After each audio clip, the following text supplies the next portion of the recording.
Hi, this is Eric's Mobile Vehicle Repair. Just wanted to do a video about a car that was really interesting to me. It's a 2012 Hyundai Elantra. Customer states that when they go to turn the key, they go to start it. It's probably going to start now because I think I've already resolved the issue. But say, for example, I turned the key to start it. Nothing would happen. However, I could hear the starter solenoid attempt to make a noise, but I went around and used my power probe. It's disconnected now, and had got down there and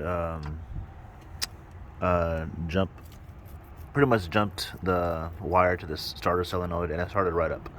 So I didn't believe there was an issue with the starter.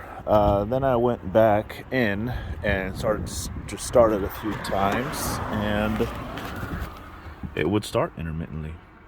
See, right now that's exactly what it does, and I'm holding it all the way. Now I'm gonna try it again, and it starts. Usually that's an issue of related to a bad starter, but I've already ruled that out. I saw online that the 2011 and 12 Hyundai Elantras have some grounding issues. So what I did, it's at least better now. Cleaned off these under here. See, it's scratched off a bit to get some of the black paint off, so that way there's a better connection to the ground. I also noticed that at some point this car was probably near the coast because this stuff right here.